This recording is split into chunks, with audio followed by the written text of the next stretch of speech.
Saudações, eu sou o Android e nesse vídeo eu vou fazer as HQs polêmicas. Lembrando que a playlist vai estar na descrição, chega de enrolação e vamos lá.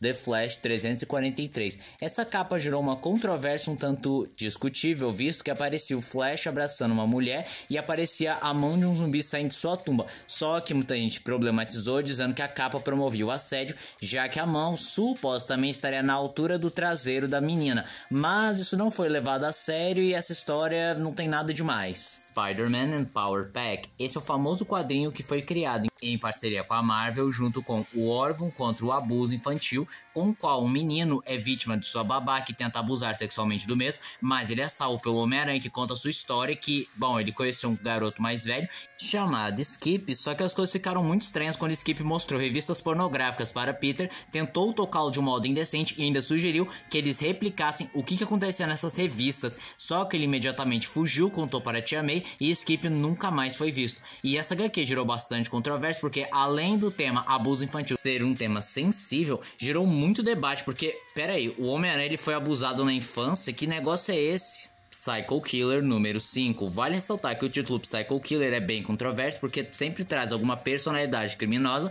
só que o Psycho Killer 5 se destaca pois traz a história de Jeffrey Dahmer, um assassino infame que até já virou série lá na Netflix e que também gerou bastante controvérsia devido a pessoas se identificarem com o próprio. Também vale ressaltar Psycho Killer número 8, que dessa vez traz a história de John Wayne Gacy, o palhaço Pogo, ou o palhaço assassino. Cyber Frog Reservoir Frog 2. Bem, ao começar aqui a sua capa gerou muita controvérsia, não só por ser uma cena muito gráfica em que o Cyber Frog está matando um homem, mas esse homem não é qualquer homem, ele é basicamente Kurt Cobain, o vocalista do Nirvana, que é morto com um golpe na cabeça pelo Cyber Frog. Só que Kurt Cobain tirou sua própria vida com um tiro de espingarda na sua cabeça, o que foi considerado um imenso mau gosto. Birds of Prey número 49. A capa gerou bastante controvérsia porque apresentava o personagem Oráculo numa posição tanto sugestiva à presença do antagonista da edição. E essa capa foi criticada não só pela sexualização clara da personagem, como também foi considerado muito de mau gosto, levando em conta todos os acontecimentos e traumas que ela desenvolveu após a piada mortal em que ela supostamente foi vítima de abuso sexual. Flex Metallum número 4. A HQ foi simplesmente processada pela Charles Atlas Corporation pelo uso indevido da imagem, pois consideraram que o personagem era uma paródia não autorizada e até insensível de Charles Atlas, um fisiculturista muito popular no passado. Por conta disso, a DC acabou entrando em uma batalha judicial que fez com que ela nunca mais usasse o personagem. Heavy Metal, edição de julho de 1990, é considerado uma HQ bem profética, pois lá na década de 90 eles já preveram a existência do Donald Trump como presidente e ele tentando criar um muro entre os Estados Unidos e o México, o que é bem controverso, levando em conta que o nome do Trump gera muita controvérsia, seja para bem ou para mal.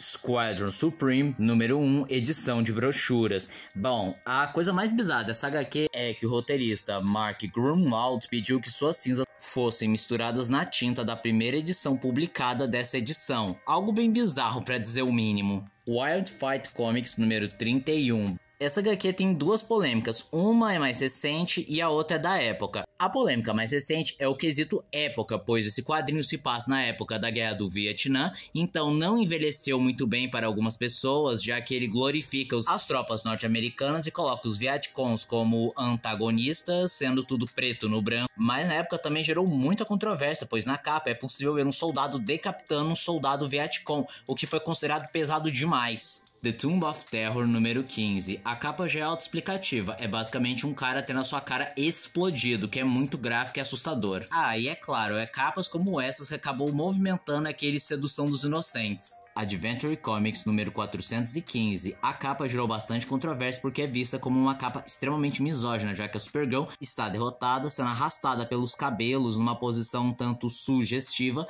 O que também não ajuda é que os vilões na capa fazem uma cara e expressões um tanto vilanescas e meio obscenas para a personagem, e ainda é possível notar que o chefe deles diz: "Que felicidade, minha noiva finalmente chegou, poderemos nos casar". o que dá mais uma camada que corrobora para essa interpretação. The Amazing Spider-Man número 96, essa famosa história em quadrinhos que é descoberto que Harry Osborn, ele consome drogas para suprir a sua ausência emocional pelo seu pai. Só que na época, década de 70, gerou muita controvérsia, pois ainda estava com aquele selo de aprovação dos quadrinhos e drogas era um tema completamente proibido pelo órgão de censura. E o Stan Lee brigou pra caramba para conseguir lançar essa história e no fim ele conseguiu, que foi um marco para as histórias em quadrinhos, pois não só uma história clássica do Homem-Aranha e do personagem Harry Osborn, como também representou um marco em que o selo de aprovação dos quadrinhos começou a ficar mais frouxo. Outro ponto que vale ser ressaltado é que essa HQ também quebrou um estereótipo, pois na época era acreditado que as drogas eram um problema da comunidade negra, mas ao apresentar um personagem branco e de alta classe, mostrou que as drogas não se limitam a uma única classe social ou cor de pele. NFL Super Pro 6 era uma história em quadrinhos que focava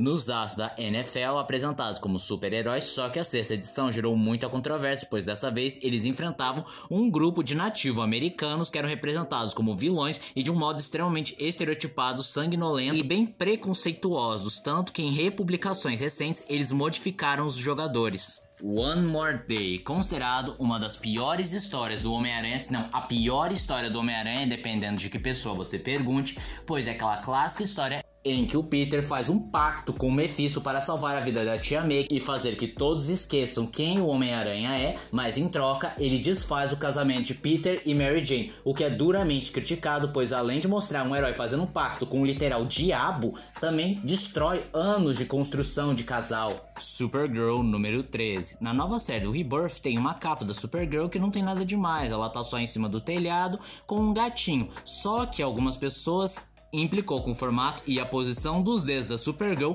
ficando com um ar meio sugestivo, como se ela estivesse fazendo amor consigo mesma. Hail the Hooters Girl. Bom, era uma HQ focada nas meninas do Rooster, uma linha de restaurantes lá dos Estados Unidos, mas essa HQ nunca viu a luz do dia, pois a Hooters não conseguiu entrar em acordo com a Marvel. Por conta disso, a editora não pôde utilizar o nome da marca. E esse foi o vídeo de hoje. Se você gostou do vídeo, se inscreva no canal, compartilhe o vídeo, comente, dê seu like, dê sugestões de que vocês querem ver aqui no canal. Também não esqueçam de ativar as notificações, encher o de like caso gostem dos meus vídeos. Então, tchau.